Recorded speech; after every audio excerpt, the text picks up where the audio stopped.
Hello, I'm Joe Tasker and I'm here to talk about The Terminator. In 1984 he said, "I'll be back."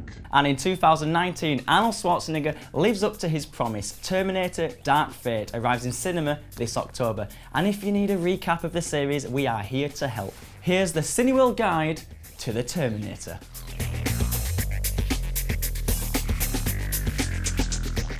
Back in 1984, writer-director James Cameron hit the big time with his low-budget sci-fi smash, The Terminator. The movie made a star of Austrian bodybuilder Arnold Schwarzenegger in the title role. Now, although it's now hard to imagine anyone but Arnie as the killer cyborg, the part was originally intended for Lance Henriksen.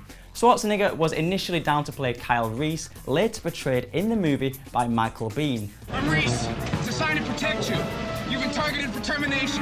Lance Henriksen remained in the film as a policeman. Now, Cameron says the movie was inspired by a nightmare he had in which a robot rises from a fire. Stan Winston's superbly gruesome practical effects invest life into Cameron's terrifying vision. Now, the movie also acts as an introduction to Linda Hamilton as Sarah Connor, who gives birth to mankind's sin. An adventure unlike anything you've ever seen before.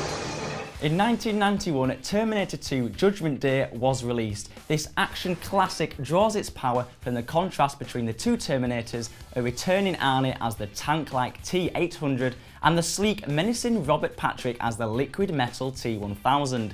Cameron continued the march towards the machine's takeover, and his ambition reached astonishing new heights. Now, this is most apparent in the remarkable liquid metal morphing effects, an early example of how CGI could lead a story, revolutionising Hollywood in the process. Come with me if you want to live. From Terminator to Governator, Arnie's appointment as Governor of California meant that 2003's Terminator 3 Rise of the Machines was his final movie appearance for the best part of a decade. The end of Terminator 2 saw Judgment Day averted, but this controversial threequel suggests it was only delayed. In Terminator 3, Arnie returns as the increasingly obsolete T-800, who is vastly outmatched by the shape-shifting and vicious T-X. In 2009, Terminator Salvation was released. This is the first movie to completely occupy the machine-ridden post-apocalyptic landscape teased in the Cameron movies. Christian Bale stars as mankind's saviour John Connor, son of Sarah Connor, who fights to prevent the rise of evil artificial intelligence Skynet.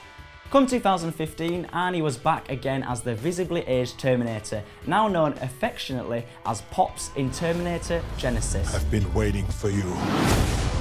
At this point, the timeline becomes somewhat confusing. The movie reworks key scenes and set pieces from the very first Terminator movie.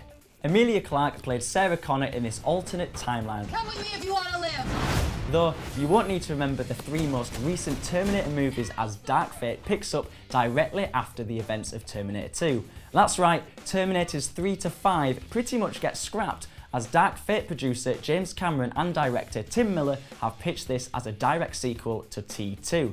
Linda Hamilton and Edward Furlong return as Sarah and John Connor, and Arnie is back as the T-800. The story introduces a host of new characters, including Mackenzie Davis as Warrior Grace and Gabrielle Luna as a deadly new Terminator enemy. Sorry. What are your favourite Terminator moments? Let us know in the comments below, and don't forget to like and share this video. You just can't go around killing people. Why? And of course, be sure to subscribe to the Cineworld channel.